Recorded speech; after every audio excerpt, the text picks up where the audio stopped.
E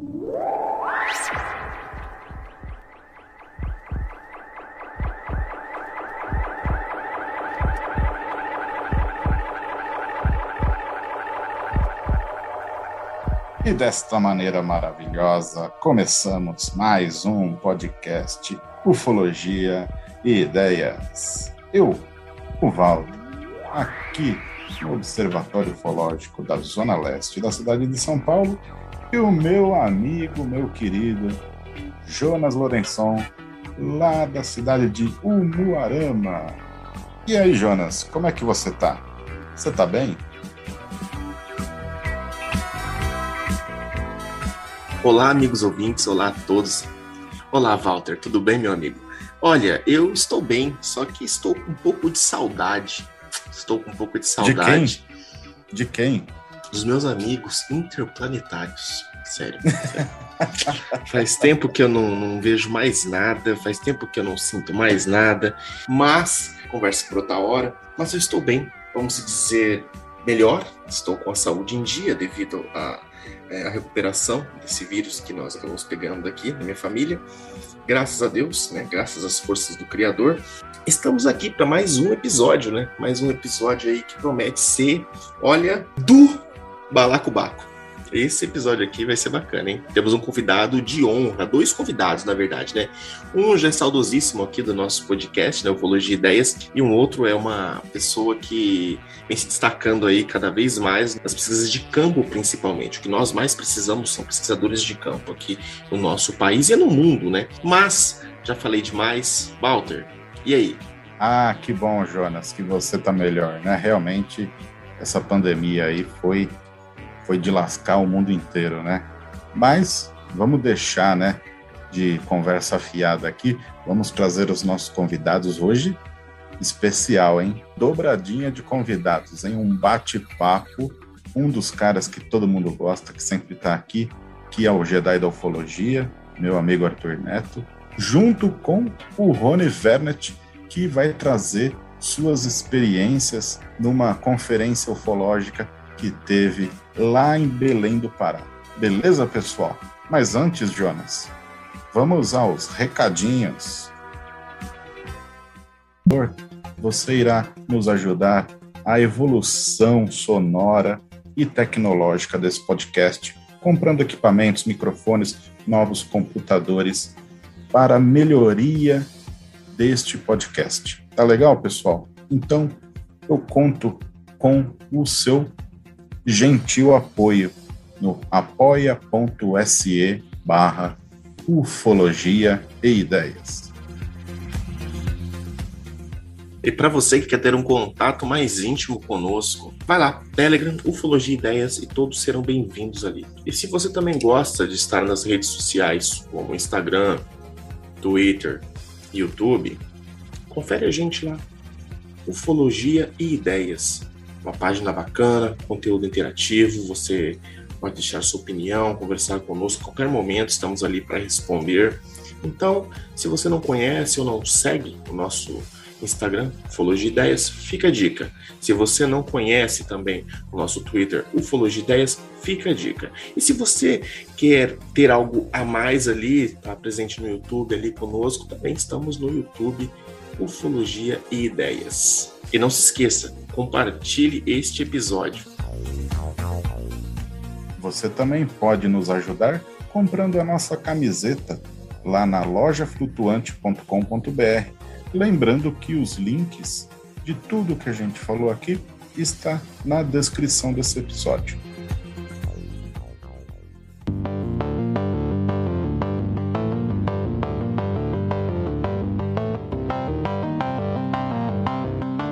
Pois muito bem, hoje uma noite aqui gravando, uma noite super especial.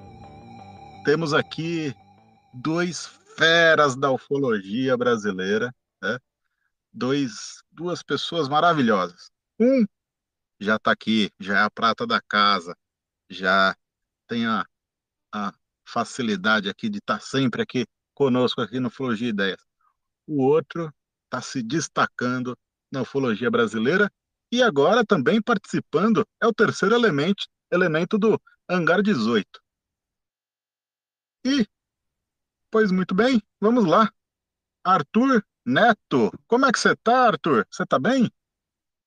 Beleza, Valtão.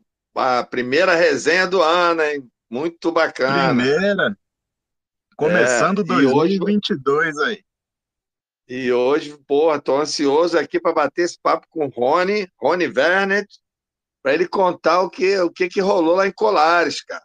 Porra, porque ele teve lá, ele começou a conversar comigo no telefone, ele contou duas histórias, eu falei, não, peraí, para tudo, tu vai contar isso para todo mundo, vamos bater um papo lá no Ufologia e Ideias, porque né, essas histórias não pode passar em branco, não, cara. Pô, Pô, e é dessa forma que eu agradeço aqui essa incrível participação do Rony. E aí, Rony, como é que você tá? Você tá bem? Boa noite. Agradecer o convite seu aí do Arthur para estar presente hoje e batendo um papo maravilhoso, com certeza, hein? O pessoal vai gostar das histórias. Bacana. E só para formalizar aqui, na descrição do episódio tem o canal do Rony, o canal do Arthur. Sigam o Arthur, Sérgio Neto, sigam o Rony Vernet no Instagram, no Facebook, no YouTube. E é muito simples, é o próprio nome deles, muito fácil de encontrar, tá legal? Os links aqui na descrição. E para começar essa resenha, olha que 2022 começou quente, hein? Começou já com polêmica, hein, Arthur? O que o nosso amigo, que o nosso amigo Boaventura aprontou, hein, Arthur? O que você achou? bom, o Edson, para variar, sempre foi polêmico, não podia ser diferente, né? Mas eu vejo que é o seguinte, essa história toda aí virou, como é que chama? Virou briga de comadre, entendeu? É, eu vou dar Para meu... resumir o que É, aconteceu, para o pessoal que não está inteirado do assunto, né? Há uns 15 dias, mais ou menos, o Edson postou um vídeo de, de um homem que dizia que era recruta do Exército em Belo Horizonte e participou da escolta e da captura de um dos seres de Varginha. Ele contou várias, né, várias passagens dele ali, mas, né, ficou aquela coisa apenas de contar, não teve grandes provas, coisas relevantes, né, Arthur? E o que aconteceu? Abriu mão, né, pessoal investigar. Todo mundo queria saber mais, porque a história era impressionante, né? A história era maravilhosa. E o pessoal investigou, né, Arthur? isso aí eu posso até quase sobrou para mim, porque pô, conheço bem o Edson, conheço bem o nosso amigo João Marcelo, e aí eu indaguei dos dois, entendeu? Então, quando o Edson postou a primeira vez que ele lançou lá a novidade, a primeira coisa que eu fiz, assisti, fiquei com a minha intuição bem aguçada e meti o telefone, liguei para o Edson e falei para ele. Primeira coisa que eu falei para ele, falei, cara, tu tem o certificado de reservista de que esse cara serviu nessa época, nessa unidade militar? Você confirmou essas informações através de documentos? Esse cara permaneceu no exército, não permaneceu? Aí eu senti que ele ficou meio travado, mas o Edson falou: não, a gente está investigando isso, a gente ainda não tem todas as confirmações, mas a gente está investigando já tem algum tempo e eu acredito que a história seja quente. Aí eu falei para ele, eu falei, ó, tu sabe que para o grande público é festa, né? Um caso É, novo, uma história quanto mais história, nova. melhor. Mas para os ufólogos, para a comunidade ufológica mesmo, os caras que são tinhosos, né? Que querem a coisa bem fundamentada, isso aí não vai bastar. É, mas as pessoas vão cobrar, vão, e aí não deu outra, né? Passou sei lá, quanto tempo, aí veio o João Marcelo com a cobrança, mas aí meio com 2 pés no peito já, né? Porque já veio dizendo que desmascarou, que isso e aquilo, isso aí que não pega muito bem. Eu estou falando isso porque todos nós somos amigos, todos nós somos ufólogos, a comunidade ufológica do Brasil, todo mundo se conhece, entendeu? E a gente, na minha opinião, a gente já não está mais em tempo de ficar querendo é, confrontar e desmascarar A ou B ou C, entendeu? As pessoas fazem trabalhos diferentes, todo mundo tem seus gaps, ninguém é perfeito, entendeu? Na ufologia, nada é pontualmente objetivo, você não pode garantir depoimento, foto, você não pode garantir nada 100%, tudo vai ter sempre um percentual de dúvida. A ufologia por si só é uma característica do fenômeno UFO, de quem investiga UFO, uma subjetividade muito grande. O máximo que a gente pode fazer é ir juntando os indícios e aí você chega à conclusão que aquele fato ali tem a possibilidade de ser verdade ou não, entendeu? Sim. Então é o caso lá do soldado, não trouxe nenhuma novidade, tudo que ele falou é de domínio público, já saiu na mídia, entendeu? E no final das contas, eu não vou polemizar, não, sabe por quê? Não vale nem a pena ficar também polemizando muito, porque isso aí Uhum. meio que jogou a ufologia meio na boca de Matilde, entendeu? Então, é, porque ficou aquela coisa, aquela briga de comadre ali, mas o lance é o seguinte, é, não estamos, a única coisa que eu tenho a dizer é isso, não estamos em época de ficar confrontando o outro, nem querendo ser melhor que o outro e nem querendo desmoralizar o outro, né? Afinal de contas, é uma comunidade, não cabe esse negócio de ter feudos, o feudo daqui não fala com o feudo dali, aí tudo que o feudo dali faz, o outro vem já para derrubar, para destruir. Isso aí é uma coisa, sei lá, é uma coisa muito pequena, na minha opinião, muito infantil, muito de ego, né? Em terra de ego, quem vê o outro é rei, né? Então, a gente precisa ver mais o lado do outro, ver mais o lado do semelhante. A razão está sempre dos dois lados. Essa é uma frase interessante. A razão está sempre dos dois lados. Então, não vale a pena, eu vou encerrar aqui, não vale a pena polemizar muito, mas é o que eu tenho a dizer. Não vou perder tempo com isso, que não vale a pena também ficar perdendo mais tempo com isso. Estou doido para ouvir as histórias do Rony. É isso aí.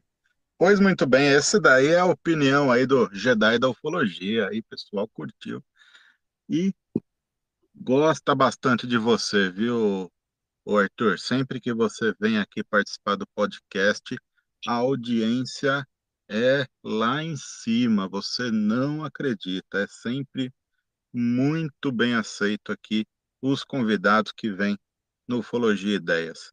E é isso aí, Para Rony, mim, é isso aí. Para mim, para mim é uma honra essa referência aí, porque eu sou peão, né? Sou peão. Desde o início eu sempre fui peão. Meu negócio aí mata atrás dos nossos amigos aí. Então é isso.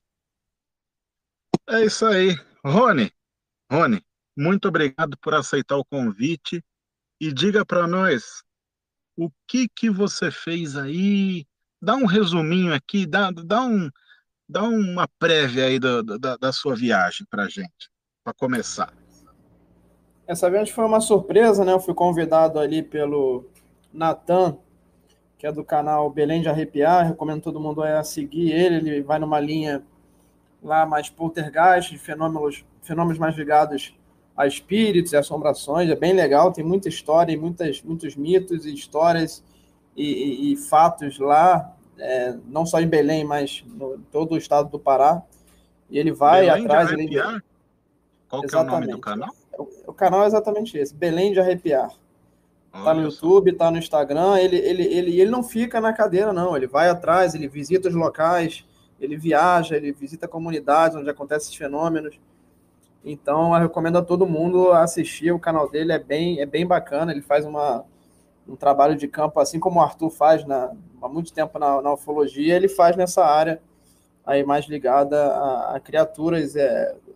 A gente chama também de fenômenos cripto, né? São aqueles fenômenos que não necessariamente ligados à ufologia, mas de monstros e espíritos e lendas que aparecem aí em alguns locais e ele vai atrás desses fenômenos. Então, eu recomendo todo mundo seguir. Ele já faz alguns congressos nessa área, ele já tem livros escritos nessa área também, desses fenômenos, e ele, junto com o Heitor, né, que hoje é a revelação aí desse último ano na ufologia, né, ele pegou o bastão aí da pesquisa da Operação Prato, então hoje a pessoa lá no Pará que pesquisa mais ativamente esses acontecimentos. Então ele vai atrás das famílias, das testemunhas que viveram lá naquela época e coleta e tem conseguido muita informação aí inédita.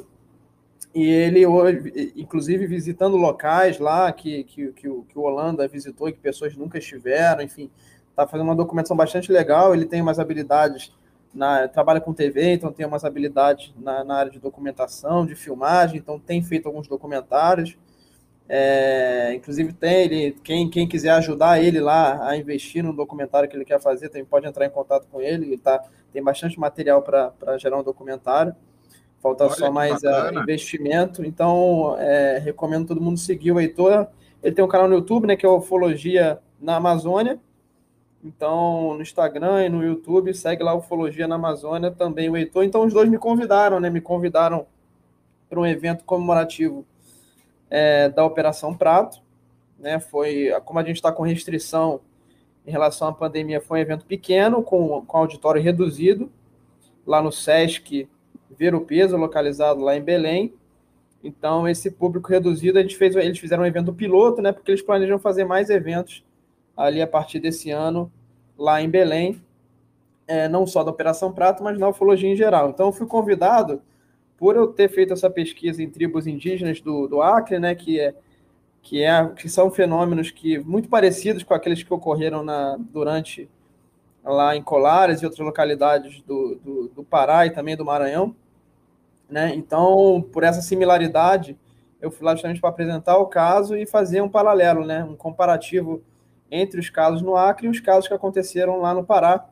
E foi bem legal, um evento muito elogiado. Teve a presença do professor Laerte, teve a presença do próprio Heitor, né? Teve a presença do jornalista que cobriu os eventos naquela época, e teve a presença também de testemunhas, né? Tinham testemunhas lá desses eventos no palco, no auditório. Então foi bastante legal. Inclusive a presença do nosso amigo Vitório Perê, que também pesquisou esses fenômenos durante muito tempo, grande parceiro do Irangê, estava lá presente no auditório. Então foi bem emocionante por conta dessas várias testemunhas e pessoas que participaram das pesquisas ao longo de todos esses anos. Então eu fui lá e fiz uma apresentação, foi bem legal. E recomendo os próximos eventos, quem puder ir ao Pará para visitar e eventualmente visitar as regiões que foram afetadas por esses fenômenos, inclusive para ir nesses próximos congressos, eu recomendei porque foi uma organização bem legal. Muito bacana. Inclusive o Heitor, era para ele ter vindo aqui no final do ano passado, mas devido aí a problemas técnicos, a gente não conseguiu gravar com ele ainda, né? Mas, Heitor, queremos você aqui, hein? Se Deus quiser, vai dar tudo certo a sua participação aqui no Ufologia e Ideias. É isso aí, Arthur. Tem uma perguntinha aqui para trazer para o Rony? Eu queria aproveitar e mandar um grande abraço para o Heitor. Heitor é o nosso grande colaborador lá com as informações que vêm lá do Pará. A gente fez o nosso podcast, ainda está em andamento, o Biografia UFO, fazer um merchan aqui. E o Heitor é o grande colaborador. As últimas novas testemunhas sobre a Operação Prato, quem trouxe, quem indicou, quem intermediou foi o Heitor. Então, agradecer ao Heitor, dizer a ele que ele está devendo, né? Já 2 vezes que ele ficou de vir aqui e não veio, mas não vai faltar oportunidade esse ano. E é o seguinte, eu queria... Agora temos até dezembro para ele vir. Temos até dezembro para ele vir. A primeira pergunta, Rony, é saber se o Heitor honrou a camisa. Ele te levou a Colares? Ele te levou lá nos lugares chaves da operação? Como é que foi? Qual foi a tua primeira incursão lá com o Heitor? Ele te levou para fazer vigília? Como é que foi o negócio? Sim, o evento foi no sábado pela manhã, né? Durou até mais ou menos 1h da tarde, 1h30 da tarde. O evento foi aberto, aí o jornalista que eu comentei era o Carlos Mendes, né? Então o Carlos Mendes foi o cara que na época, ele pelo jornal Estado do Pará, ele foi nessas comunidades, ele pegava barco, ele entrava no mato, ia entrevistar as pessoas que foram afetadas. Então essa primeira palestra do Carlos Mendes deu todo o gostinho aí esse sentimento da época e aumentou a minha vontade ainda mais de visitar essas localidades. E, felizmente, o Natan, ele conseguiu, através de uma pessoa da família, de uma das pessoas que foram afetadas na época, uma mulher chamada Silvia, um familiar dela contactou o Natan pelo canal dele, e o Natan indicou o Heitor, né, por ser o Heitor pesquisando esses casos da Operação Prato, indicou o Heitor para ir lá e fazer uma visita e documentar, né, filmar os relatos e ter mais material para o documentário dele. E eu tive a felicidade do Heitor e do Natan terem me convidado para ir. Então a gente almoçou depois no sábado e foi direto pegou um carro e foi direto para a Ilha de Mosqueiro, próximo ali à Baía do Sol, que foi uma das grandes áreas onde se viam esses fenômenos que entravam e saíam das águas ali dos rios do Pará e vinham em direção a essas comunidades mais no interior, no meio ali da floresta amazônica, para poder fazer esses ataques, essas intervenções nessas pessoas, lançando aqueles famosos feixes de luz que deram nome ao fenômeno chupa-chupa lá no Pará, né? Então, o que eu vou contar aqui é uma pincelada para dar um gostinho para o pessoal do que eu vi e ouvi lá. E, claro, quando sair o documentário do Heitor, vocês vão ver na íntegra essas pessoas falando e dando muito mais detalhes do que elas vivenciaram, e como testemunhas diretas ou familiares que socorreram essas pessoas na época. Certo. Não, perfeito, Rony. Sem spoiler aí, para o pessoal aproveitar aí o documentário. Bacana. Então fomos para a Ilha de Mosqueiro, pegamos um carro, né, e cerca de 1h30, 2 horas para chegar na localidade. A gente pegou um ramal. Para quem não sabe, um ramal é uma estrada de terra, né?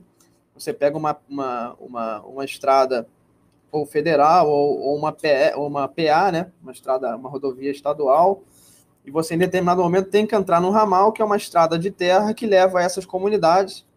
Esses ramais podem ter 10, 20 quilômetros de distância, às vezes mais. Como se fosse uma estrada vicinal, assim, né? Isso. E você vai ali, né, a poucos quilômetros por hora, quando dá, do jeito que dá para chegar, e demora bastante para chegar nessas localidades. E a gente chegou numa comunidade, se não me falha a memória, não vou ler não, porque eu vou tentar acertar, tá? Acho que é Itapeu-Panema. São nomes bem difíceis, nomes indígenas. Se eu não me engano, é Itapeu-Panema. E a gente chegou nessa comunidade onde estava a família que foi atingida na época, né? Que família que era essa, né? Se vocês pegarem os jornais da época, né? E isso está aberto, por exemplo, no site operaçãoprato.com, lá você consegue ter acesso aos jornais da época, um belo trabalho que foi feito nesse site por alguns pesquisadores. Você vê a história, né? Que história foi essa na época, né? Estava a Silva e o seu Benedito, que eram um casal, né? Preparando para dormir em suas redes, em umas casas bem simples, no meio da floresta, no meio da Ilha de Mosqueiro. E eles estavam próximos à janela e viram uma luz descendo, né, próximo à casa. Uma luz que iluminou a casa inteira, a luz entrava pela casa, iluminou tudo. Essa nave desceu bem baixo. Dela teriam saído 2 seres com 2 instrumentos dourados,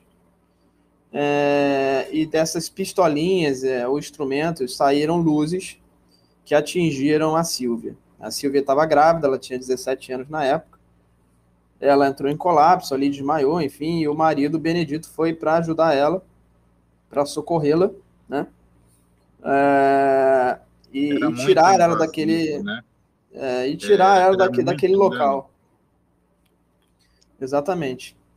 E foi socorrê-la, né?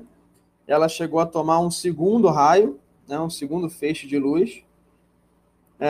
E nesse momento, um vizinho de uma casa que ficava a cerca de 50 metros deu tiros de espingarda e esses seres e essa luz foi embora, aparentemente embora, né?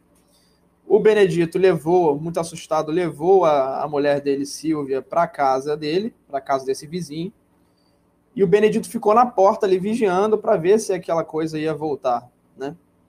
E não é que a luz voltou, né? Cerca de um pouco tempo depois, essa luz voltou e ela veio aparentemente para se vingar ali do Benedito. Ali ela disparou então um feixe de luz no marido, né? No Benedito, que havia socorrido a mulher. E o Benedito veio ficar desfalecido também. E acabou que os dois foram para o hospital.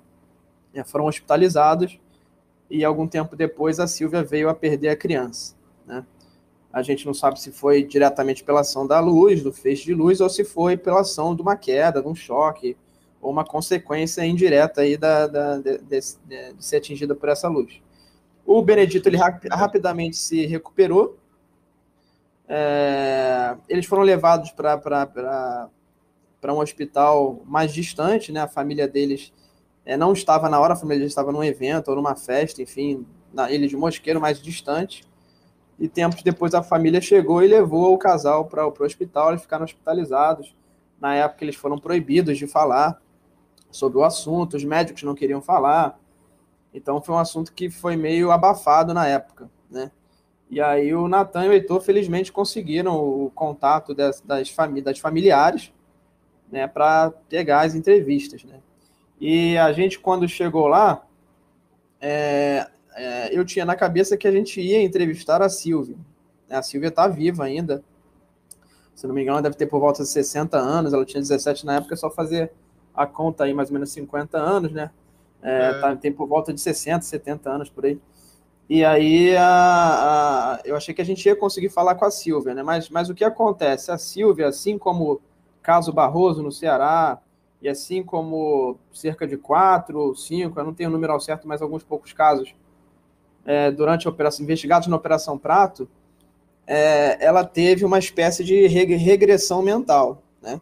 Então ela foi ficando ali com a mente deteriorada, um pouco meio voltando a ser a mente de uma criança, e ela hoje vive lá cuidada, né, pelos seus familiares, né?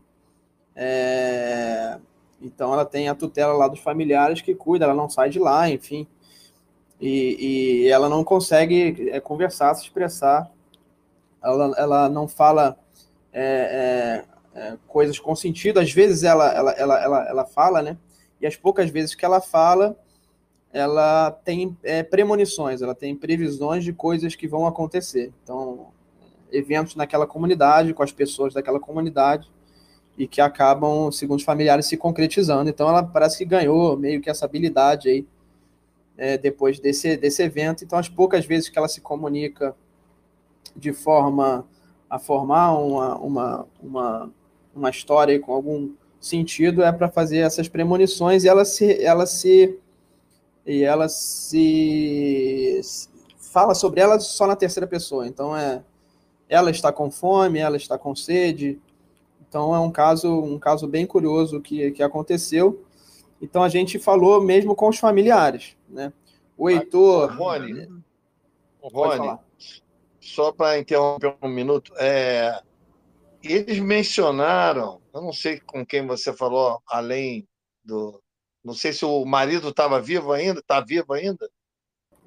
O marido está vivo, ele separou há bastante tempo dela e mora em outra comunidade que certamente o Heitor já tem qual é a comunidade, e certamente o Heitor vai lá fazer essa entrevista com ele, e certamente o Heitor depois vai poder vir falar aqui no podcast a continuidade dessa história, com o marido, né? Não, mas a minha curiosidade era saber se aconteceu alguma coisa que tivesse provocado essa ação dos ETs de atirar neles, entendeu? se de repente eles correram ou foram para cima dos seres, sei lá, eles chegaram a mencionar se aconteceu alguma coisa que imediatamente levou os seres a reagirem dessa maneira, porque isso é incrível. Eu estou falando incrível porque não tem referências, não tem muitas referências em outras partes do mundo dos seres terem uma postura agressiva assim tão gratuita, entendeu? É muito agressivo, né? É muito No agressivo. norte Porque, e nordeste do Brasil, né? porque, por exemplo, aquele depoimento do coronel Gabriel, Gabriel Brasil, que ele diz que o pescador atirou no ser e aí o ser revidou e fulminou o pescador na frente de todo mundo. Foi uma reação dos seres, entendeu? Mas nesse caso aí, é meio parecido com o seu Barroso. O seu Barroso a gente não sabe exatamente o que aconteceu, entendeu? Especificamente o que aconteceu, mas até prova contrária, os caras também atiraram nele gratuitamente. E esse caso aí me levou a essa indagação. Existem muito poucas referências de uma agressividade assim, tão gratuita. A gente não falou com a testemunha direta, né? A família dela prometeu ao Heitor que outro dia ele conseguiria falar tentar trocar alguma conversa, algumas palavras com a própria Sílvia, para ver se ela fala sobre isso. A família falou que de forma bem rara ela comenta sobre esse evento, ela se lembra desse evento, ela tem consciência do que aconteceu com ela. Ela, inclusive, fala que um dia eles vão voltar, que ela pertenceria a eles e que eles um dia irão voltar, é uma coisa que ela costuma falar.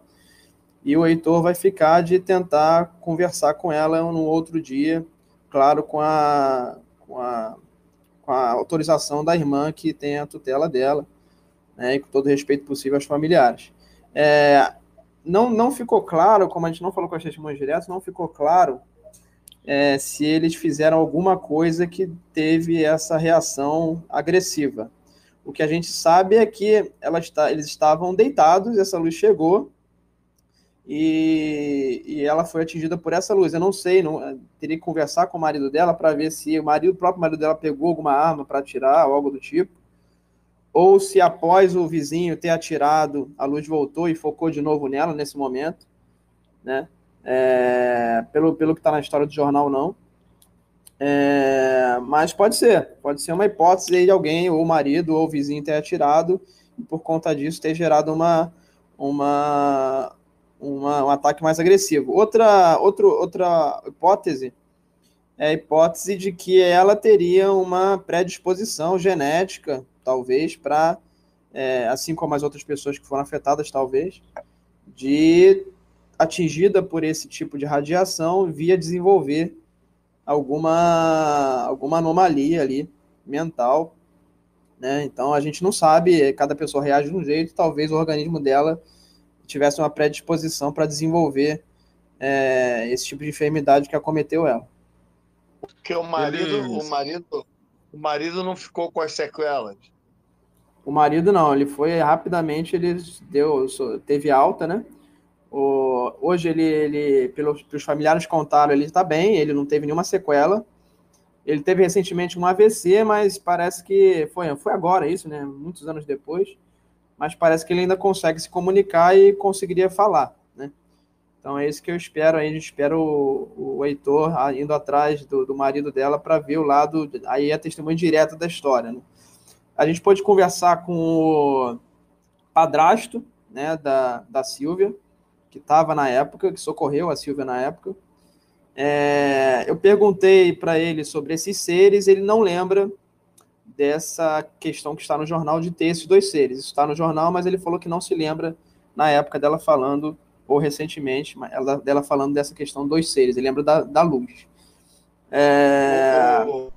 Ô, Rony, o tal vizinho, ele estava lá, o tal vizinho que atirou, que socorreu, ele está vivo, ele estava lá? Não, aparentemente ele não está vivo mais. já devia ter certa idade na época e aparentemente não está mais vivo. Eles chegaram a comentar sobre a tipologia, né, desses extraterrestres? Então, os familiares que socorreram na época, eles não lembram desses seres. Esses seres apareceram no jornal, alguém deve ter dado esse relato, não sabemos quem foi, mas os familiares não lembram desses seres. Teria que falar com o marido dela. Talvez o marido dela que se lembre disso, né? Então, provavelmente a gente vai conseguir esse relato depois lá por meio do Heitor. O que o padrasto dela falou são essas questões, né? Que tiveram que levar ela para o hospital, acompanhou ela lá. Eles ficaram com muito medo na época, achando que a luz ia voltar, né? Então, foi um evento bem traumático ali, não só para ela, mas para as pessoas que viviam ali com esse medo de que essa luz voltasse a qualquer momento. Porque você imagina essa região há 50 anos atrás, né? Devia ser selva fechada, né? Não, se você for lá hoje, isolado. é selva fechada ainda, casa no meio da selva. Ainda, né? Então, Ainda imagina é assim. 50 anos. Né? O Heitor chegou a te levar lá na tal fazenda onde a nave desceu e os militares chegaram e interviram, e aí a nave foi embora e houve lá uma interação entre os militares e um objeto. Ele chegou a te levar nesse local? Não, a gente só entrevistou os familiares dela nessa casa. Uma outra. Eu tenho outras histórias aqui para contar dessa mesma família. Se vocês não tiverem nenhuma questão aí mais sobre esse caso aí, a gente pode avançar aí. Não, pode seguir. Pode ficar à vontade. Essa localidade, né, aí entrando mais na área lá do Natan, e o Natan, com certeza, ele fez bastante filmagem, e vocês, seguindo lá o Belém de Arrepiar, vocês vão poder, certamente daqui a pouco, apreciar esses outros relatos dessa parte mais, que eu falei, mais seres cripto, né, aí de uma área mais de assombrações e lendas e mitos das pessoas que viram esses fenômenos lá. Tanto o padrasto dela como outros familiares são categóricos em afirmar que a todo momento eles convivem com esses fenômenos lá de seres nessa floresta, né? Essa casa, ela entrando um pouquinho na floresta, você dá direto, a poucos metros você dá no Igarapé, né? Um Igarapé que depois vai desembocar num rio. E são comuns ali eles avistarem seres nesse próximo, saindo e entrando desse garapé, dessas águas, e seres ali pelas matas, né? A família dela, muitos anos atrás, não saía dali, né? Eles eram caçadores, eles viviam da subsistência na mata, né? Na floresta, pela caça, e eles frequentemente viam esses seres, esses fenômenos. Em uma das histórias que o Natan com certeza vai contar é de um ser de mais ou menos 3 metros de altura e com braços muito compridos, que interrompeu a passagem de um dos familiares da Silvia na floresta, colocando um braço numa árvore e outro braço no outro, cerca de 5 metros de distância, mais ou menos. Esse familiar, ele, na época, pertencia ao exército. Ele ficou indignado com aquilo e foi na casa dele buscar uma arma. E quando ele voltou com a arma e mais um familiar, o ser ainda estava lá. E quando ele foi chegando perto com a arma para atirar, o ser saiu correndo. Eles foram atrás desse ser. Esse ser teria mergulhado no Igarapé, mas quando eles foram olhar a água não tinha nenhum sinal de ter sido abalada por alguém que tenha mergulhado ali. Então, foi um dos eventos que está gravado em vídeo aí, com um relato bem mais detalhado que esse, e que o Natan vai contar certamente num documentário dele, esse e outros seres que aparecem ali nessa floresta, e os parentes são categóricos em afirmar que eles viram e eles perseguiram esses seres, e eles não tinham medo, eles conviviam com os seres, né? Fazia parte da rotina da família. Uma pergunta, eles descrevem esses seres? Tem algum desenho, alguma descrição dos seres? Esse ser, particularmente esse ser, ele era uma massa branca, mas ele apareceu mais de uma vez, e não sei se nessa aparição e outra ele usava chapéu. Ele não parecia que não tinha face, parecia uma massa branca, né? Humanoide, né? Com braços, pernas, mas parece que não tinha, parecia uma roupa muito branca, mas não tinha, assim, fez face, você não via detalhes, assim, da mão, parecia mesmo uma massa branca humanoide. E eles ligavam esses seres a seres extraterrestres ou alguma lenda ali da região? Eles falam que esses seres são seres do além, é como eles definem, né? Eles falam que esses seres estão no outro lado, é assim que o pessoal da localidade define esses tipos de seres da floresta, né? Talvez a interpretação é que esse ser estaria protegendo a floresta, né? Impedindo as pessoas de passarem ali, né? Uma mão na árvore, outra na outra, para proteger aquele local, né? Claramente bloqueando a passagem, né? Isso. Tem outra lenda também que eles falaram que se você não pedir licença para entrar na floresta, você se perde. E eles, conhecendo a floresta, estando ali todo dia, eles se perdiam constantemente quando não pediam licença. E aí você tem que fazer algumas... aí eles chamam do curupira, né? O curupira é que faz você se perder, então você tem que fazer algumas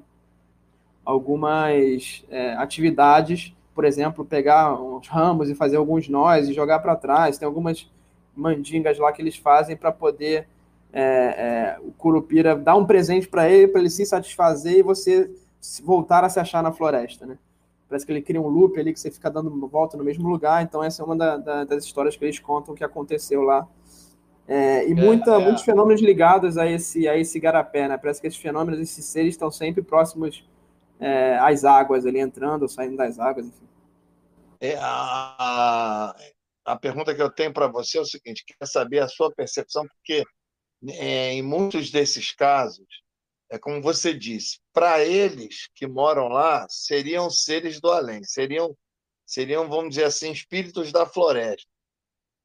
Mas, para nós que estamos chegando de fora, que temos um olhar diferente, mesmo eles com essa convicção de que viriam de outra origem, essas entidades, a gente percebe que, às vezes, a entidade tem uma conotação ufológica.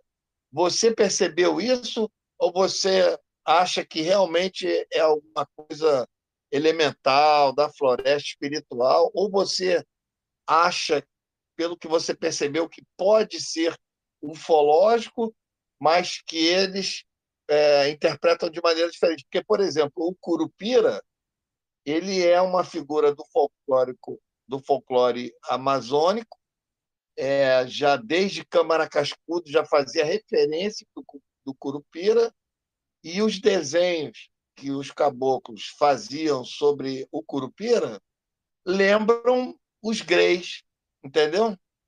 Então é bem dentro disso que eu estou falando. Pode parecer para o caboclo folclórico, espíritos da mata e tudo mais, mas para nós que temos um olhar ufológico, pode estar associado ao fenômeno UFO. O que você pode dizer sobre isso?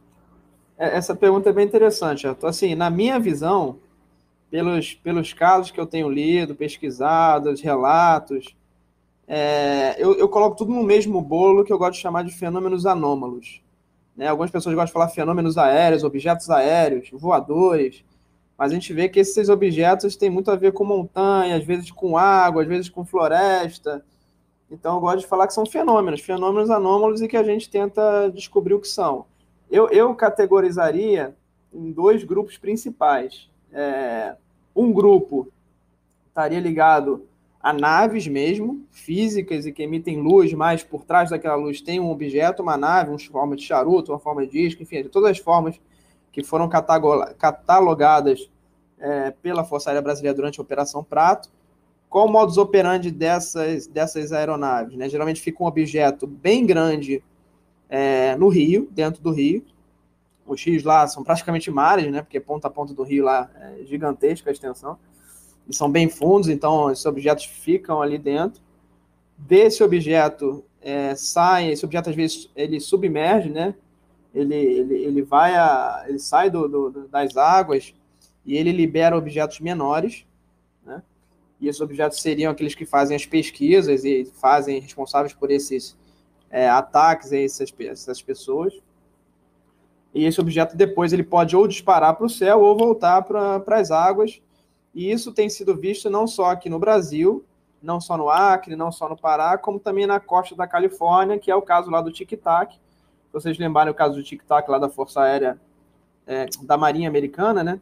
Que brincou lá de gato e rato com os pilotos de caça. Antes de sair esse Tic Tac teria saído de um objeto muito maior que estava no fundo do mar. Inclusive fazia o mar borbulhar. Então, assim, eu coloco essa primeira categoria como objetos ali que talvez são físicos, né, naves mesmo, estão ali no fundo do mar e saem essas sondas menores, essas naves menores. Eles teriam vindo dos mares e entrando nos rios, usando os rios como estradas ali, né, para navegar. E por meio, e se camuflando por meio das águas, eles conseguem fazer essas operações, né? Isso foi visto não só lá na Califórnia, não só no Pará, como também no Acre. E no Acre, eles vêm ali do oceano do lado do Peru, no Oceano Pacífico. Então, esses fenômenos começam no Oceano Pacífico, vêm entrando pelos rios, eles entram ali para os rios e chegando, consequentemente, ali à Amazônia. Esse é um primeiro categoria que eu coloco. A outra categoria, e assim, coisas, pelo que eu tenho observado, eu, pessoalmente, na Serra da Beleza, por exemplo, que é uma região montanhosa, e que eu tenho observado também na floresta, por meio desses relatos, eu colocaria... Primeira categoria eu chamaria de ultraterrestre, né? Seres que ficam ali aqui dentro da Terra, físicos, uma tecnologia mesmo avançada, que ficaria aqui escondida, seja dentro de cavernas ou dentro dos mares, enfim, fisicamente escondidas, né? Usando talvez essas naves maiores como bases. Então, seriam esses ultraterrestres. Os outros seriam os interdimensionais. O que seriam os interdimensionais? Seriam luzes que estão aqui, que não veriam do céu, elas estão aqui na floresta, estão aqui nas árvores, estão aqui nas montanhas, somem e aparecem na nossa realidade, e dessas luzes, que seriam portais, sairiam objetos físicos. Então, a gente tem um caso clássico lá na fazenda Rio Douro, lá em Alexânia, em Goiás, que é onde o general Uchoa pesquisava, e aconteciam esses casos. Vinham as luzes, às vezes luzes acompanhadas de névoas, dessas névoas se adensavam, acompanhadas ou não de névoa, né? Tinha casos com névoas e casos sem também, tinha casos que eram só luzes, e dessas névoas ou dessas luzes saíam essas naves físicas, ou seres físicos, ou qualquer coisa física e palpável. E isso, para mim, acontece em regiões montanhosas, como Serra da Beleza, e acontece também esses seres na floresta. Para mim, seriam esses tipos de seres que eu chamaria de elementais, talvez, né? E aí você tem diferentes descrições, né? Se você pegar seres em regiões montanhosas, a descrição é diferente dos seres que estão na mata, na floresta, né? Se você for no Pará e na floresta, você vai ver que são quase os mesmos relatos de tipos de seres bem diferentes de áreas montanhosas. Enfim, então, eu colocaria esses dois tipos, ultraterrestres, interdimensionais, e por que não, talvez, os extraterrestres seria um terceiro, aí sim, esse vindo do espaço, talvez nos visitando. Então, acho que não é só um tipo de fenômeno, tem uma fauna, tem uma coletânea de coisas acontecendo, fenômenos diferentes acontecendo, que no final tem uma categoria enorme em volta deles todos, de diferentes fenômenos que acontecem, que seriam esses fenômenos anômalos, e que a gente classificaria, assim como a gente classifica a nossa fauna aqui, répteis, mamíferos, enfim, teriam essa fauna anômala e que entra no nosso, sai do nosso mundo, e que aí são simplesmente seres não catalogados pela gente, que a gente não tem talvez nem condição de entender como é que essa fauna funciona. Essa é a minha visão. Não, tá bem coerente, essa tua percepção está bem coerente. Lá na Serra da Beleza a gente pôde já confirmar alguns desses fenômenos. Esse fenômeno da névoa que se densifica e dá formas a situações, lá é muito comum, a gente já passou por isso. O general Uchoa menciona de seres que saíam dessa névoa, né?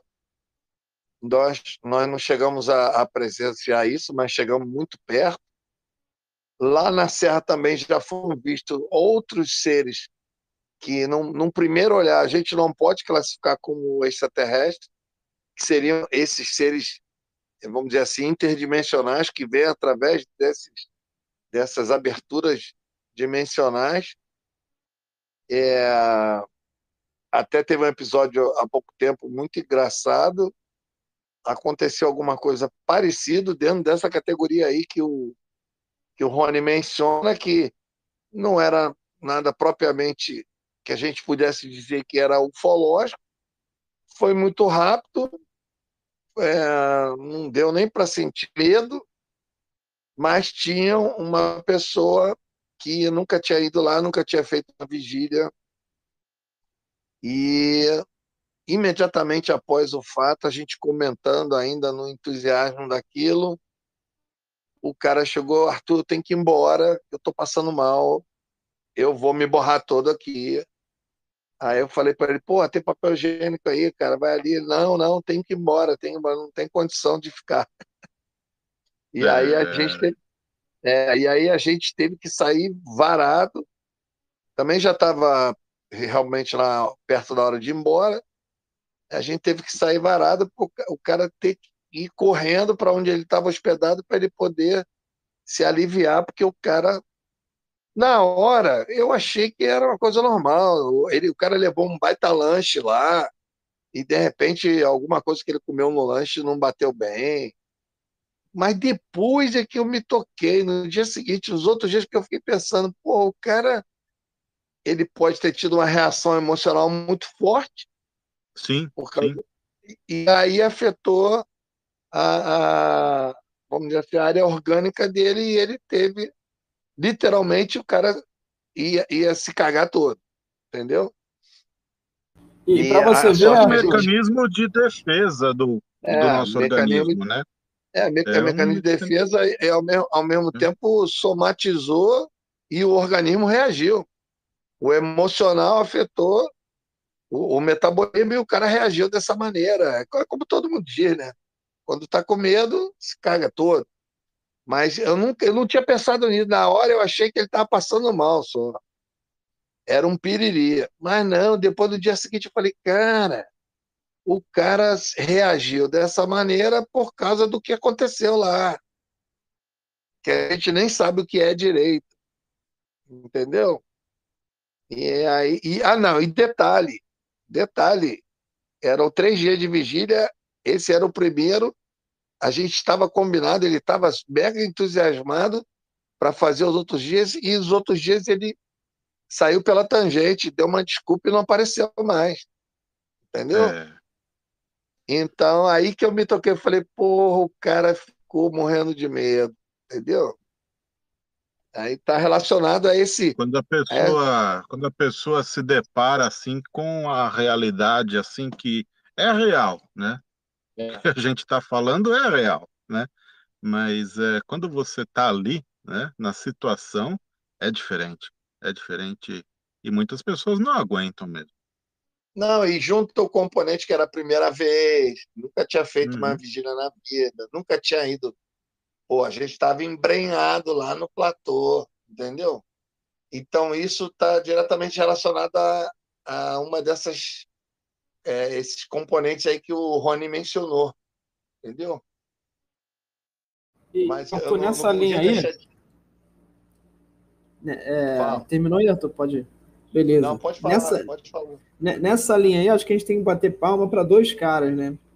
Porque para onde é que a gente está caminhando? Se você lembrar do Faleiro, ele sempre ligou esse fenômeno. Foi o primeiro cara no Brasil a ligar fenômenos ufológicos a lendas, né? A mitos, É, que as pessoas viam fantástico. ali nas comunidades. Então, você vê que é uma coisa que caminha para onde está indo a nossa conversa aqui. E outro cara é o que a gente já comentou, que é o General Shoa, que foi o primeiro cara a colocar o fenômeno espírita, né? O fenômeno paranormal, parapsicológico, com a ufologia, né? Então, os experimentos Ufologia. que de névoas aparecendo dentro da casa dele, nas sessões mediúnicas, e dessas névoas feitas pelos médios de efeito físico aparecendo esses espíritos, né, para se manifestar e comunicar, ele via os mesmos fenômenos acontecendo ao ar livre lá na Fazenda Rio Douro. Então ele foi o primeiro cara a associar Sim. o fenômeno que estaria tudo do mesmo bolo, né? Ou seja, diferentes seres saindo de outras dimensões e se adensando aqui nesse mundo aqui nosso tridimensional. Então, assim, né, a gente está caminhando para um ponto em que, assim, o que a gente chama de ufologia, que liga extraterrestres, a gente está num saco muito maior, e são fenômenos que às vezes se confundem, e que vão ter diferentes categorias, né? Então, a gente está caminhando para uma evolução desse conceito que era só extraterrestre, virando uma coisa muito maior. E lá na isso é. Fazenda Rio Douro também, com os colegas dele que participavam das vigílias, aconteciam fenômenos, né, assim, fisiológico, né, de pessoas passarem mal, enjoos, desmaios, até mesmo algumas incorporações, tudo, né? Isso era muito comum de acontecer. Coincidentemente, há um tempo atrás, há uns 3, 4 anos atrás, eu dei uma entrevista onde eu falo sobre isso, agora que eu estou percebendo a profundidade do que eu falava há anos atrás. Na época eu falava mais por uma questão de observação e mais intuitiva, que é o seguinte: nem tudo que está lá fora é ufológico, entendeu? O que eu lembro que eu falei, que eu falava disso, é que a ufologia acaba virando uma vitrine para um monte de fenômenos que ocorrem na natureza. Aliás, esse é o ponto mais importante: você só tem condição de ter a chance de presenciar um fenômeno desse se você estiver enfiado na natureza, como o Rony estava lá no meio do mato, como outros vão para a montanha, outros vão para o litoral, entendeu? Então não adianta que tu não vai vivenciar nada disso atrás do teclado sentado dentro de casa, entendeu? E o que eu estava tentando dizer é o seguinte: no fundo, depois que você se embrenha, você descobre que tem exatamente isso que o Rony está falando, o saco é muito maior, você percebe que a ufologia ela é a vitrine e ela acaba levando a culpa de um monte de coisa que não tem nada a ver com ela, entendeu? Ou tem, não sei também, né? A gente também não pode afirmar. Mas tem muito mais coisa. Eu vejo isso, por exemplo, a declaração da matriarca lá do Quilombo, que ela fala da Mãe do Ouro como sendo duas coisas diferentes. Ou seja, tem o fenômeno UFO, que para nós é UFO, mas para eles é Mãe do Ouro, e tem o fenômeno que para eles é Mãe do Ouro e não é UFO, e não adianta a gente querer achar que é UFO, que não é UFO, e que é alguma outra coisa que eles chamam de Mãe do Ouro, e aquela é uma outra Mãe do Ouro, entendeu? Então é como se tivessem duas Mães do Ouro. É a Mãe do Ouro, que eles chamam de Mãe do Ouro, e para nós é UFO, e muitas vezes é UFO mesmo. E tem a Mãe do Ouro, que é a Mãe do Ouro mesmo, que não é UFO não, cara. E que é uma outra coisa que a gente não sabe o que é. Mas são muito parecidos, são luzes, trafegam, tem uma movimentação, tem uma cognição. Então, quer dizer, realmente, a gente aqui, num bate-papo rápido, a gente está dando uma aprofundada aí nas possibilidades desses fenômenos, né? E para você que está ouvindo e tiver a oportunidade aí de poder conversar com o pessoal que é guia turístico desses parques nacionais, pessoal mateiro, essa galera aí que faz trilha, todos eles vão ter uma história para contar, né? Não é à toa, né, que essa atividade se torna até um pouco viciante, né?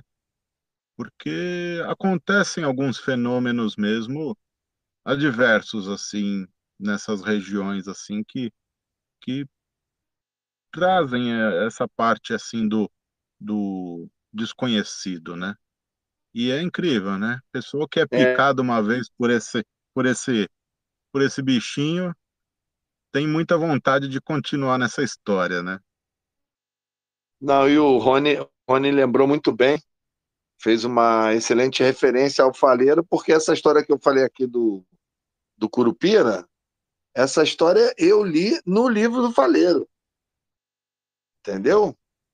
que o Faleiro menciona, que isso já era mencionado nos livros de Câmara Cascudo, que, para quem não sabe, é um grande folclorista brasileiro que foi o primeiro a catalogar todos esses fenômenos do folclore brasileiro pelo país afora. Então, eu acho que a gente tem que aprender a lidar com isso. Agora, olha a bronca que tu está arrumando, Rony. A gente tem que a gente vai ter que controlar o medo agora e não se cagar todo com os ETs, mas vai ter que controlar o medo e não se cagar todo muito mais com essas outras entidades. Então, vai aparecer um pé grande, um lobisomem, eu quero ver quem vai ficar, velho. Então é o seguinte, a gente já tem que ter um treinamento, vamos assim, claro, estou falando empiricamente, a gente tem que treinar o espírito, a alma, dominar o medo, se posicionar, ter serenidade para suportar aquele momento e poder vivenciar, que é como o General Shaw falava. Se você não respirar fundo, contar até 10, manter a serenidade e a calma, você não vai conseguir vivenciar nada do que vivenciou. Entendeu? Vai ficar sempre no quase, sempre batendo na trave, porque está morrendo de medo, porque não está com o espírito treinado para aquilo. Agora imagina. Se a gente tem Mas, Arthur, você imagina a honra de você ser atacado por um chupa-cabra ou por um bicho desses aí. Olha só que honra que você vai ter, que história que você vai ter para contar, hein? Porra! Aí é brabo. Entendeu? Mas é super bacana. E tem mais alguma história que vocês escolheram lá, durante a tua estada lá? Então, no domingo a gente ia fazer visitar uma outra área, né? Mas acabou não dando para fazer, ficou corrido. Mas aconteceu uma história muito... Certamente eu vou voltar, né? Lógico, ao Pará. E vigília? Vigília. Deu para fazer vigília, Rony? Não, porque tá no inverno... Tá no inverno amazônico, chove o dia inteiro. Não para de chover, então é muito ruim essa época fazer vigília, né? O melhor é lá no meio do ano, né? Junho, julho, agosto. Até o mês de setembro ali, talvez, para começar a fazer vigília. Mas certamente eu vou voltar, vai ter os congressos daqui a pouco e vai ser uma boa desculpa aí para retornar à área lá e fazer vigílias e conversar com mais gente lá, com a ajuda lá do Heitor e com o Natan, que eu tive a honra de ser convidado por eles. Mas aconteceu uma história muito, muito, muito intrigante lá quando eu estava lá. Eu aluguei por meio de aplicativo, né, um apartamento para ficar lá, né? Hoje, inclusive, esse aplicativo está valendo muito mais a pena que reservar hotel, né? Sai muito mais barato você reservar mesmo um apartamento do que reservar um hotel. Pode falar o nome do aplicativo aí para ajudar a galera. É o Airbnb. Vai no Airbnb, AIRBNB, e reserva lá a próxima viagem, que com certeza vão arrumar um apartamento inteiro, muito mais barato que um quarto de hotel. Feita o jabá aí, né? Então eu estava na sexta-feira, a apresentação foi no sábado de manhã, então eu estava sexta à noite ali, marretando lá a minha apresentação para poder fazer e apresentar lá no congresso, atualizando, enfim, revisando. E aí a proprietária tinha me ligado de tarde, falando: olha, Rony, meu apartamento que você está aí hospedado, ele está à venda, tá? Você se importa se durante 5 minutos for uma corretora aí com um cliente para olhar o apartamento e tal, só para não perder a venda? Eu falei: não, eu vou estar aqui trabalhando, pode entrar, eu recebo aqui. E assim foi, 7 horas da noite chegou a corretora com esse cliente. Aí o cliente era um policial, né? E aí esse policial, ele atento ali, né? Ele passou pela minha cadeira, olhou a minha apresentação e falou assim: que caso é esse do Acre aí que você tá vendo aí? É porque eu sou policial, fiquei interessado. Eu falei: não, já meio sem graça. Não, são fenômenos que estão acontecendo no Acre. Que fenômenos? OVNIs, luzes, enfim. Ele se interessou, inclusive falou: não, eu conheço muita gente da Força Aérea, alguns oficiais generais, eu posso te ajudar e tal. Ficou bastante interessado. E impressionante que a corretora, ela na hora falou: caramba, o meu pai, ele foi atacado por uma luz na cidade de Bragança. Olha, que maneiro! E aí eu fiquei impressionado com aquilo, né? Imagina a probabilidade de uma corretora chegar com um cliente e contar essa história, né? E aí eu fiquei impressionado com aquilo, eu falei: ou todo mundo no Pará tem história com OVNI, ou foi um acontecimento, aquela sincronicidade ali do momento de ter atraído ali aquela pessoa naquela hora, naquele momento.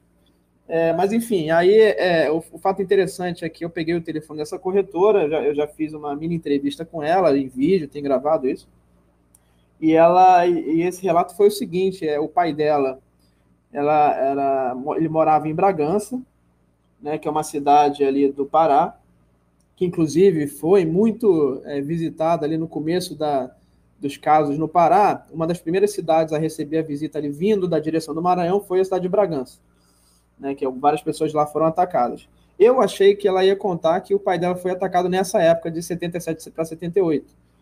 Mas o pai dela, ele teve esse ataque dessa luz, foi mais ou menos no ano de 88. Ou seja, 10 anos depois. Esse pai dela, ele tinha um rancho, ali, um sítio, ele tinha uma plantação ali de pimentas, e ele tinha uma casinha ali no meio da plantação de pimentas, que ele ficava armado e tal, e ele ficava ali nessa casa para não permitir que roubassem, pessoas vissem e roubassem lá a plantação dele. Então ele pernoitava ali, nessa casa dessa plantação. Em certo momento, certa noite, ele estava se preparando para dormir, chegou uma luz, desceu uma luz, iluminou toda a casa dele, iluminou tudo, virou dia. Essa luz teria disparado e focado um feixe de luz na casa dele. Ele se apavorou de medo e ficou chorando embaixo da cama, sem sair. E ficou chorando lá e não saiu até o amanhecer, até que virasse dia, e ele nunca mais voltou naquela casa. Ele nunca mais ficou ali, né? E ele não chegou a ser atacado, ele se abrigou, ele ficou embaixo da cama e aquela luz não atacou ele. Mas o interessante é que ele veio anos depois a morrer de câncer, né? Então a gente não sabe aí se foi diretamente por conta da radiação dessa luz que possa ter causado esse problema, ou se ele tinha de fato uma predisposição genética para ter câncer. Mas foi um fato interessante aí dessa história, tá? Esse óbito aí que veio pelo motivo de câncer. Pô, agora difícil porque você não consegue nem dividir o medo que você tá, porque o cara tava sozinho, né? Então você imagina o terror que é você passar por uma situação dessa sozinho. Não, e você vê que essa postura, esse modus operandi desses seres, ele permanece o mesmo. Eu já estou começando a ficar grilado com esses caras, entendeu? Porque eu sempre fui um dos defensores que todos esses casos agressivos, alguma coisa teria dado errado, algum acidente teria acontecido, mas o somar de referências negativas, ou seja, sempre uma postura de atirar, de tentar atingir, eu já estou começando a ficar preocupado. Será que esses caras são da banda podre mesmo, esses ET lá do Pará, cara? Não é possível, entendeu? Porque eles têm sempre essa postura de querer jogar raio em cima, de querer catar as pessoas dentro de casa, entendeu? É impressionante. De assombrar mesmo, né? É uma assombração mesmo, né? Está começando a se delinear aí uma característica bem peculiar, cara, porque isso não é normal. Volto a dizer, as referências de postura agressiva dos ETs a nível mundial, elas são irrisórias. Estatisticamente, agora com esses casos aqui no Pará tão frequentes, entendeu? A gente já vai começando a mudar a forma de pensar sobre isso, entendeu? Ao ponto de que, se a gente for fazer vigília no futuro lá, tem que levar a arma, meu irmão, tem que largar o dedo neles. Porque, porra. Tem que se defender como pode, né? Não sei se vai surtir muito resultado, mas. Mas imagina, os caras já chegam dando tiro, cara, já chegam jogando luz, sei lá. Não, tô brincando, mas realmente é bem peculiar esse. Você falou de tiro aí, ó.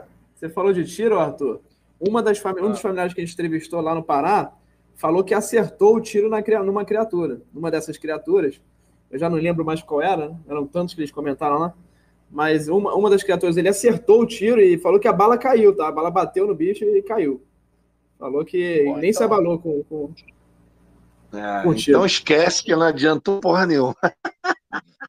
E assim, eu acho que, como tudo na natureza, eu acho que existem seres benevolentes e os malevolentes. E na minha opinião, eu acho que grande parte do segredo ufológico dos governos, dos militares, enfim, esbarra nessa questão dos seres malevolentes, por eles saberem, eles terem investigado e catalogado casos em que você tem mutilações, você tem morte, você tem abdução, você tem sequestro, e você tem esses casos em que realmente fica muito complicado você falar para a população o que está acontecendo, porque de fato você vai causar um certo pânico na galera. Né? É verdade. E fechou com essa daí ou tem mais alguma história bacana lá de Colares, lá do Pará para contar? No momento a gente fechou. Aí agora é com o Heitor e com o Natan para detalhar mais o que eu pincelei hoje aí no podcast. O Heitor Legal, pô. gravou muito lá, o Heitor gravou depoimentos em vídeo e tal, vai fazer Sim, tá tudo gravado. O Heitor vai voltar lá na comunidade, outras comunidades para gravar outros depoimentos. Então o trabalho dele tá bastante legal na região. E vai virar um documentário ou o pessoal tá soltando no YouTube isso daí?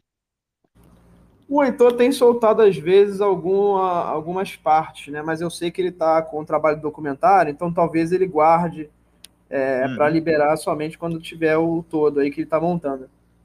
E vocês chegaram aí a Colares mesmo? Chegou a atravessar, porque tem que pegar a balsa, né? Eu acho que dá uns Não, a gente só ficou minutos. na Ilha do Mosqueiro. Não fomos a Colares.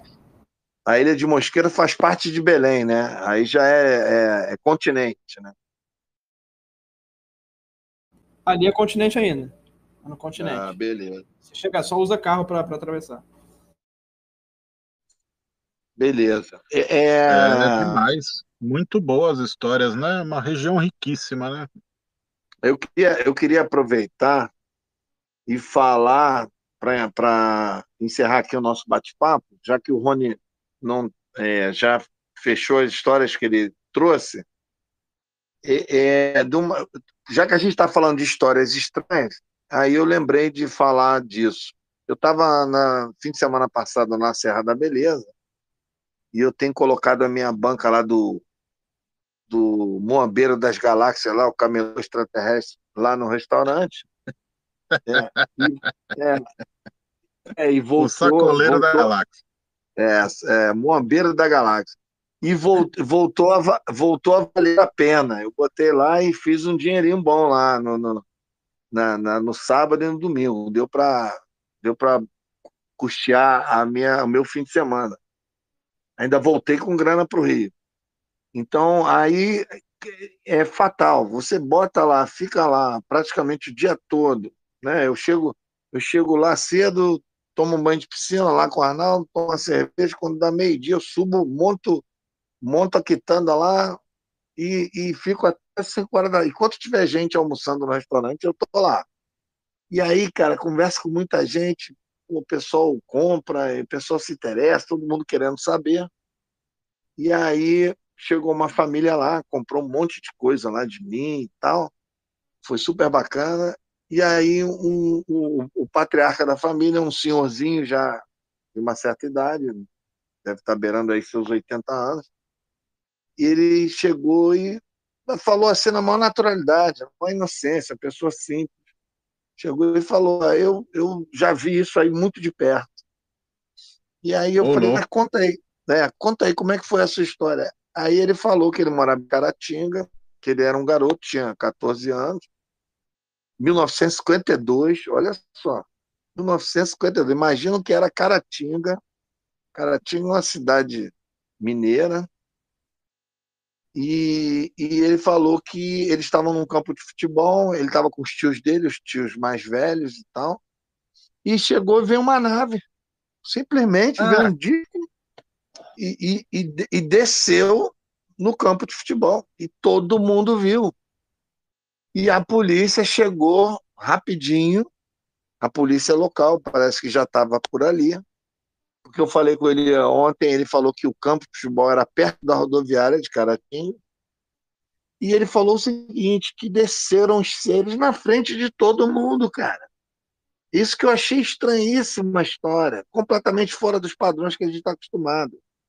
E desceram dois camaradas, ele falou que os caras eram baixinhos, os caras com a roupa, desceram uma escadinha na parte interna da nave, assim, a nave botou uns pés assim para fora, aterrissou, depois desceu uma escada, os caras desceram, e ele falou, não sei se é a percepção dele de criança, que ele tinha 13, 14 anos, ele falou que os seres gesticulavam assim como se estivessem querendo falar, querendo que as pessoas entendessem, que estavam querendo comer, pedindo comida, cara. Entendeu? É, Bacana, hein?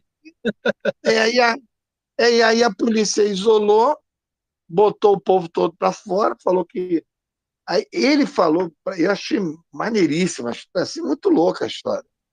Ele falou que os seres. Não, ele falou que os policiais. Imagina um policial de Caratinga, 1972, que o policial virou para ele e os outros falou assim: ó, sai fora vocês aqui, porque o pessoal aí é de outro planeta, vocês não vão entender o que eles estão falando, eles podem se aborrecer, pode querer atingir vocês. O policial, cara, falando isso para ele.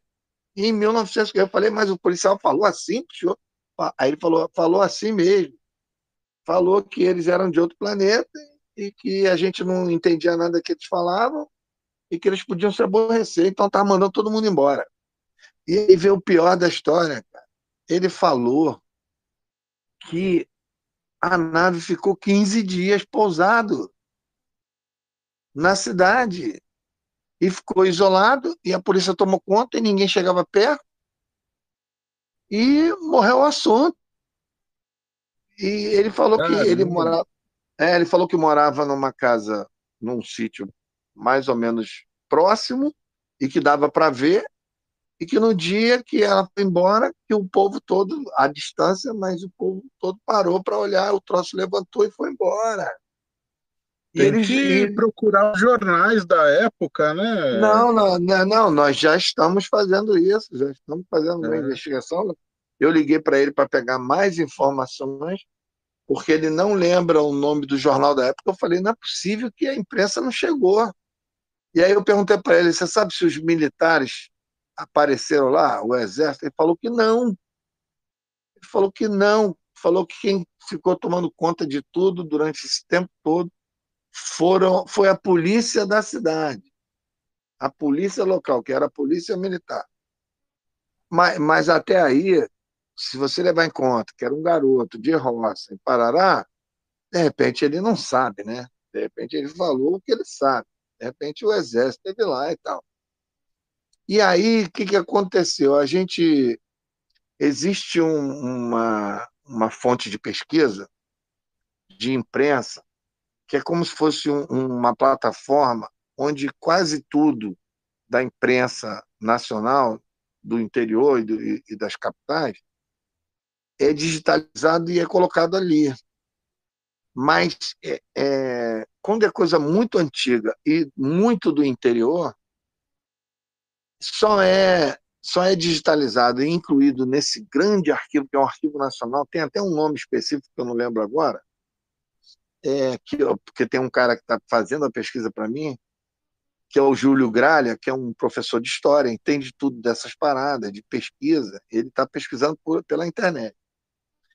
E ele achou um jornal da época de Caratinga, só que o jornal traz uma notícia dizendo que um disco voador desceu em Caratinga, só que dizendo que era 1954, ou seja, seria 2 anos depois.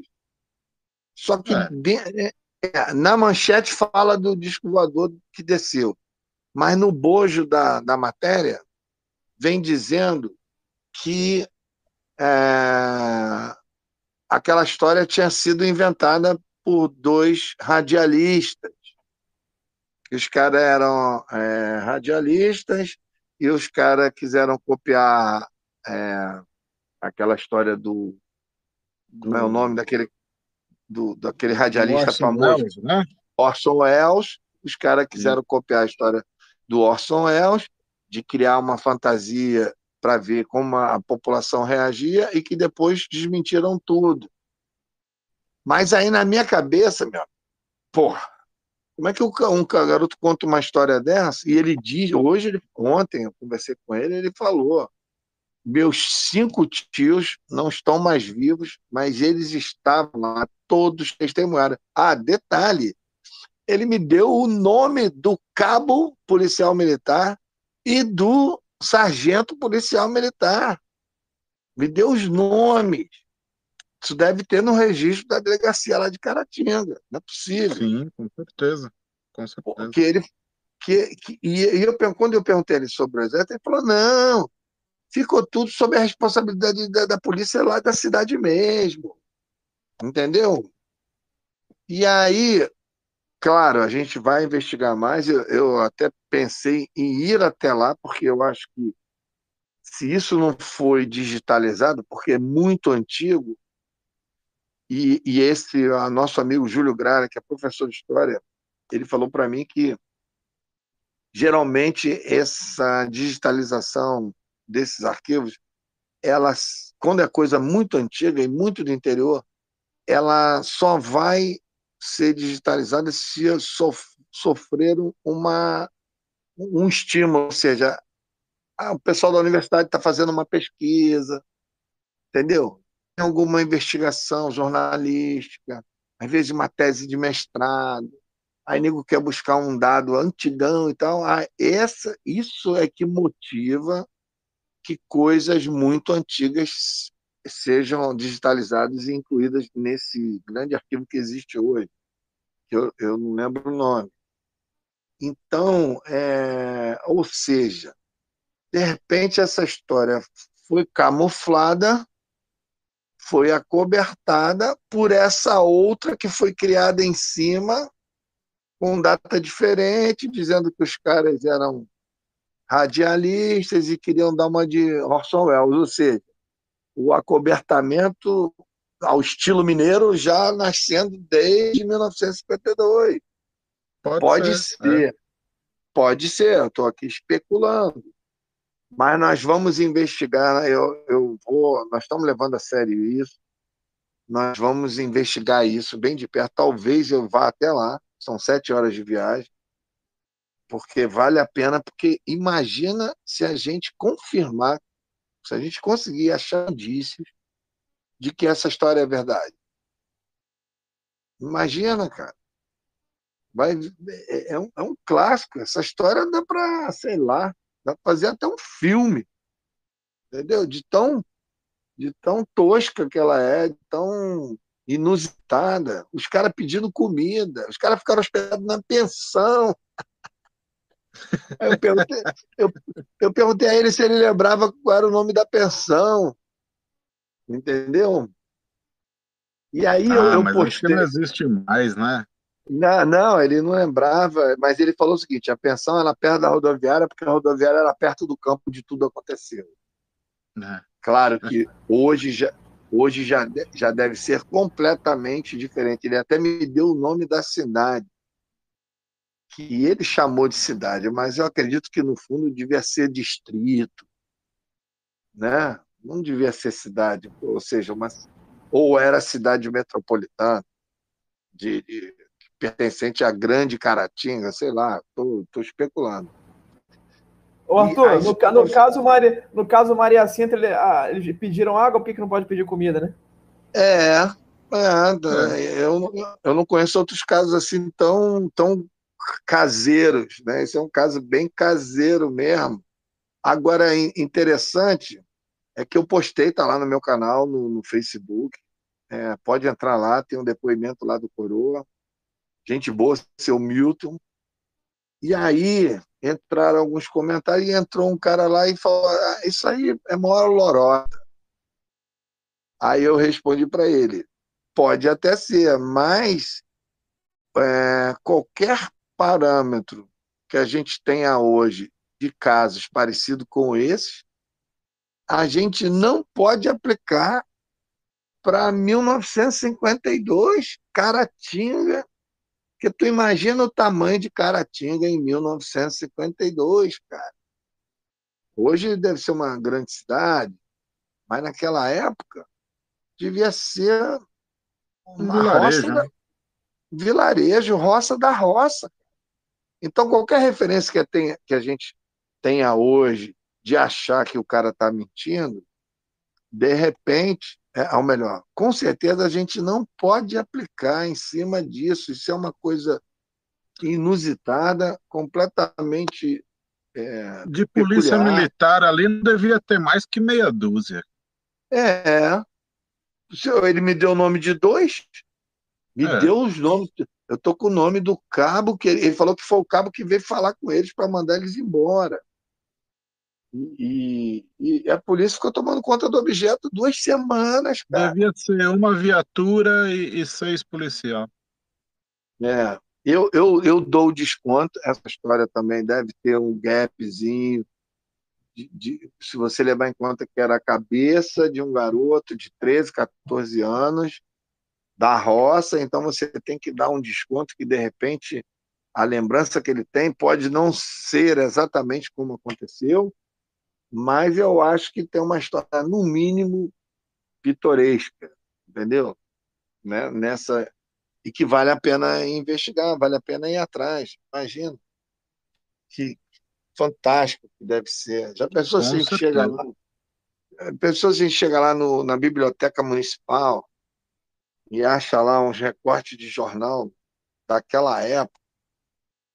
Pô, porque não é possível, cara. Repórter que nem rato. Não é possível que eles não foram atrás disso. Se isso é verdade, não é possível que eles não foram lá. Não é possível que não tenha foto, que não tenha a mínimo de menção a isso. Então, fica aqui a história mais esdrúxula de 2022. 2022 está quente. Tá quente. Inclusive, inclusive, Arthur, eu tenho um relato aqui para contar, só para finalizar aqui o episódio, muito É, bacana. é, é. É, aconteceu a semana passada. Eu estava lá sentado lá na casa dos meus pais, né? Minha mãe já tem 74 anos, meu pai acho que 76, se eu não me engano. E eu estava lá, sentei no sofá, minha mãe veio, me deu um café.